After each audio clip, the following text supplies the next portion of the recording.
Hey everybody, it's ECAP here, and in this video, we finally have the post-mortem, is what the dev was calling it.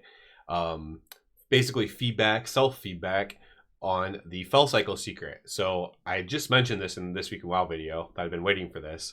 And so it's finally out, and basically the dev team that made the secret put out this thing, kind of trying to give some insight into things about the Felcycle secret and like self-reflection that they've found after making it. And I wanted to wait for this before I gave my own feedback as well, and kind of meld those two things together here. So we'll go through the article, we'll go through what they say, and then I'll provide my own feedback as well to it. So obviously there's spoilers ahead. If you don't, I don't know why you'd be watching this if you haven't done the secret at all or you don't want spoilers, but obviously there are spoilers. Prologue: in the opening of Rat's Revenge, players heeded the warning of mysterious wisps in Borean tundra, investigated a lead from Dalaran's survivor in Dornigal, and tracked rats down a dark hole beneath Azkahet. Prologue was our first attempt at bridging the gap between noticeable secrets and truly difficult secrets. There are multiple visible signs of a secret being present: the wisp, a gray quest marker above the Dalaran survivor, and in fact, earlier versions of the secret had multiple groups of distracting wisps across the guest relations class. We wanted the secret to be seen by more casual secret finders as an opportunity to find out deeply hidden mysteries in Azeroth. In practice, this encouraged some players to attempt to solve the incognito without understanding what they were getting themselves into, so we may adjust our approach in the future to be clear about the difficulty up front. So that's actually really interesting that there was more of those. It would make more sense if there was more of those wisps around instead of just on that one quest. But yeah, and then trying to be more clear about the difficulty up front, because people were trying to solve it basically just based on what we had, but it was not really going to be possible. I think it's cool. What I would say in this vein is that it's cool to have like the quest line tied to it, right? And when you do something like a quest line where at least part of it, at least the introduction to it was obvious, right? And when you do that, I think that also allows you to put out a post like this and be like, this is the next secret, have at it. It's going to be a difficult one or whatever, instead of like there's something cool about keeping people guessing as well. And I think it's fine to have other secrets in the game that are just, you purely have to guess them or stumble upon them or whatever. But I think when you want a big community event like this, I think that can actually be really helpful to be like, okay, here's the secret. And then, once you finish the quest line, then of course it's not as direct as a quest anymore after that. But I think that's kind of a good way to like get it started, especially when you want to have like a big old community event like this. So then we go to Red Slayer. We have the big red button. Speaking of distractions, okay, so let's read about Red Slayer first. Something we did differently with the secret was showing players from the start what their prize would be, so you could see the Felcycle in there. These pedestals were an attempt to show progress in game, so that players did not need to run a script command or to use add-on to see which steps have been completed. This is done as an overall effort to increase accessibility and reduce the reliance on add-ons. However, Red Slayer also included many distractions or red herrings, some of which were also tracked as progress in the future. Visible progress will be more trustworthy and herring-free, especially since players invent plenty of red herrings for themselves. Yeah, that's true. So, visible progress will be more trustworthy and herring-free. So, people get in their own heads about this stuff a lot, and you don't really need a bunch of red herrings, in my opinion, for this stuff.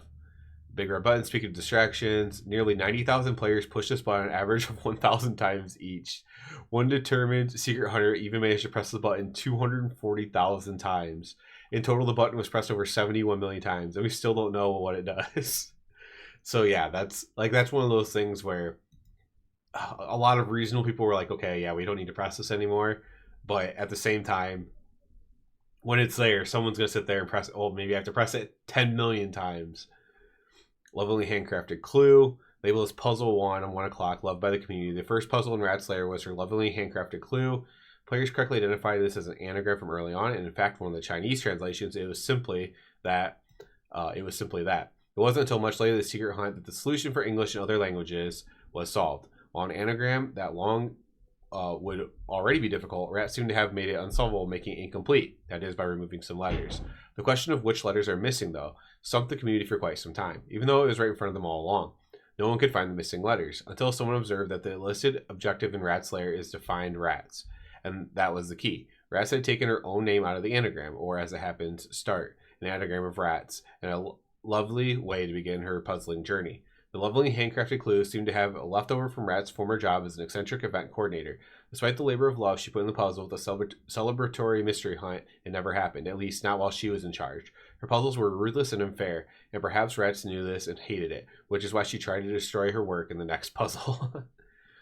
So then we had the message from the old gods puzzle, and I'm not going to go through every single step, but let's see what they say about it at the end. Fun puzzle put together, and the multiplayer friendliness mitigates some of its flaws. The players noted some minor complications with phasing of this puzzle. There's the issue these Perky Pug costumes are quite expensive for a single-use consumable. In the future, we'll likely be avoiding expensive consumables that could accidentally be wasted while experimenting with solutions. Yeah, that's a huge barrier of entry. The reality is it might be hard. Like, I have millions of gold on the game from just playing it, but there's people who play the game a lot and just don't have any gold. Like, it is what it is, right? But I think, again, when you're trying to do a big community event, you really shouldn't gate things behind gold, in my opinion. Like, having enough gold to buy it, buy the things for it. Although it's like an interesting thing. Like, oh, I found this vendor, I'm going to buy this thing. But maybe it shouldn't be, it should be like equal to like the gold that you get from, it should be equal to like the gold you get from a emissary thing or whatever. Like when you get the reputation crate or whatever, and it gives out like 1,000 gold or whatever's in it. Should be like that. Chapter 2, Descent into Sadness, Starry-Eyed Wonder. Players solved this much quicker than expected, particularly because of a small oversight on our part. We forgot to find fish. Tracking option would mark the astral ball on your mini-map. The rubber duck bobber was even added because internal testing suggested this step might be too hard. So, yeah, that's where you had to fish in that little bowl. That's funny. A numbers game. We will be trying to keep future puzzles more intrinsic to the game itself and focus on the world of Azeroth. So yeah, slash commands and game files. While these were cheeky experiments in puzzle design, such as slash commands and game files. Yeah, I agree with that. A secret password. Navigating carefully around the field of Mogu traps. The player could find hidden note from rats. Their secret password is 466478. This was, however, a trick. Inputting this code would simply activate the cloud tile, pushing you back into the other traps with a burst of air. The real code was found inside the Gulai halls where these Mogus originally came from, which so happens to be the object in the game's files. Oh, I didn't even know that. As a result, the players notice this code is 1123, November 23rd, WoW's anniversary date, flanked by the number 17, a number that has seemed to appear in several secret places of Azeroth recently. Rubenstein's Revenge. They're just going through all the different ones of these. Doom in the Tomb. Feeling Lucky. Sequences, continued inputs, better outcome. How many years has it been since the fateful day? So many heroes began their journeys on Azeroth. Rats, the Secret Finder. Altars of Acquisition. So this was a big one that I had feedback for. So, and they touch on it here. Because the puzzle is multiplayer friendly, all players share credit when any player satisfies the spirit. The step was easier for the first wave of players, but then harder subsequently. So in retrospect, the puzzle was perhaps too demanding on any given solo player for the amount of odd collections they would need to obtain. This is exactly correct. When you're doing these things, I think they do need to have replayability, because what's cool is if the secret finding community goes through and does it, and that's a lot of people, right?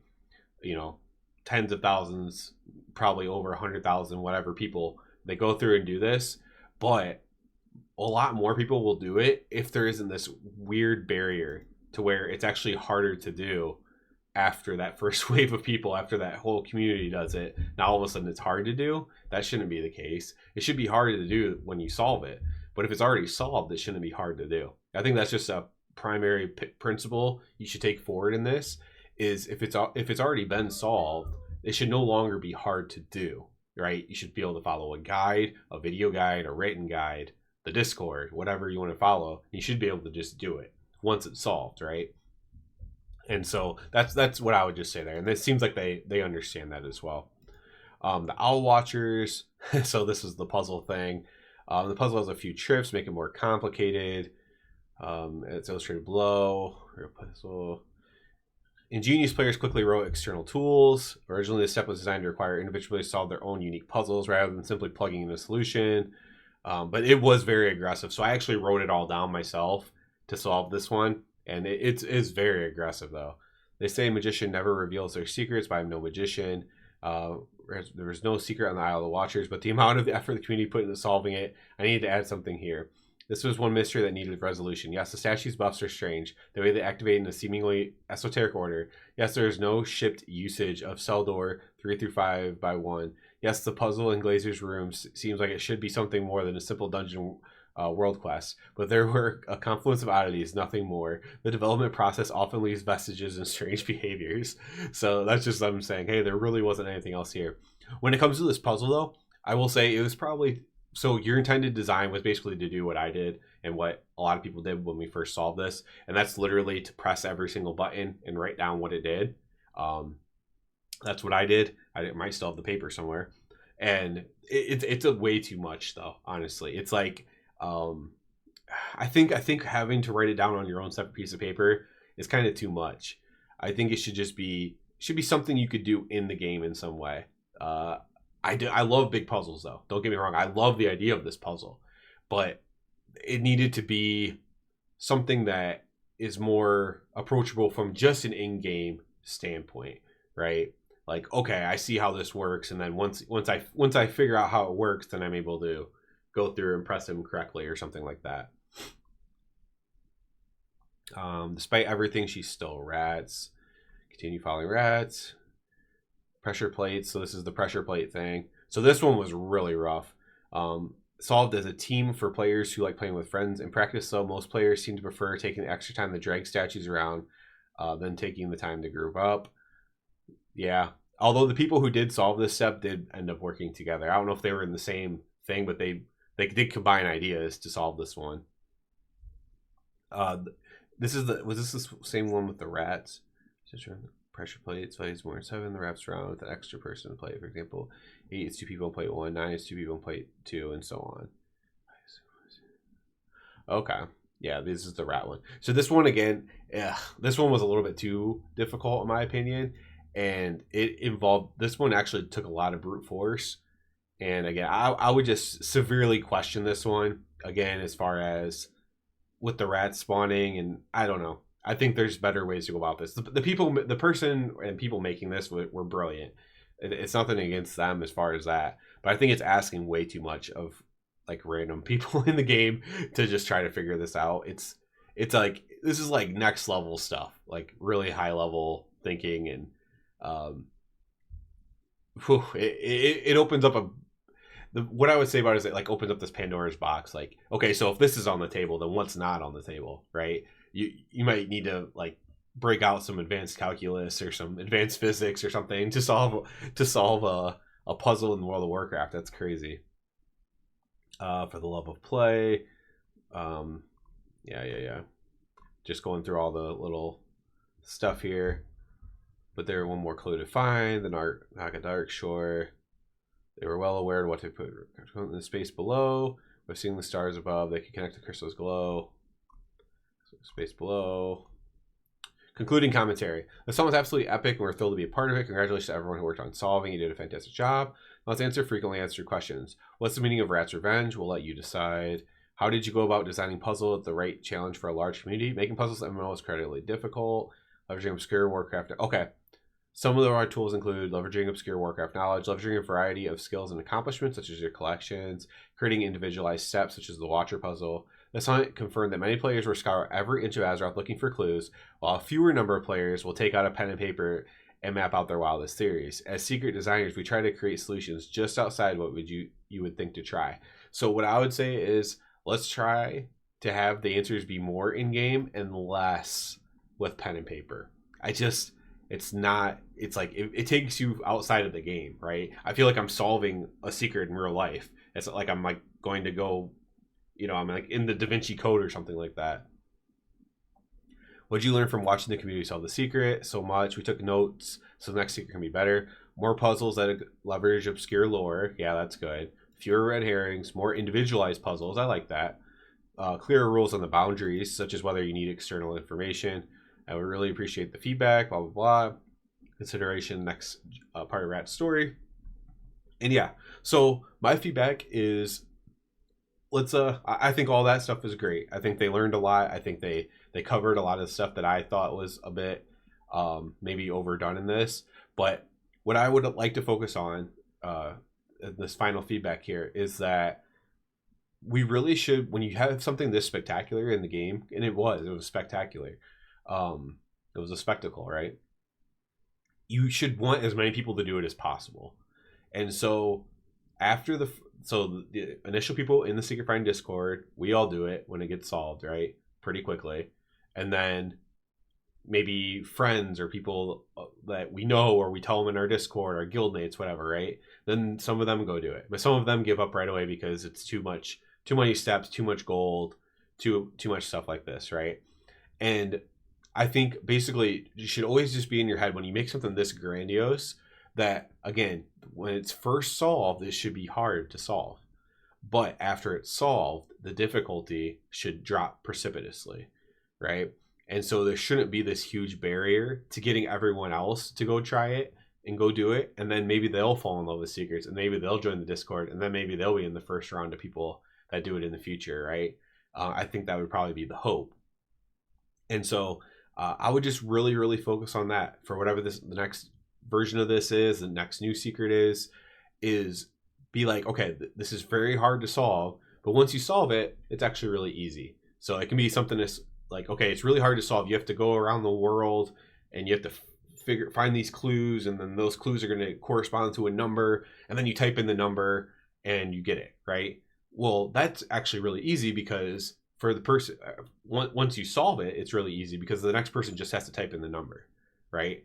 And so what people like I do and what other people do, written guides and wowhead guides and stuff, is we put why that's the answer too.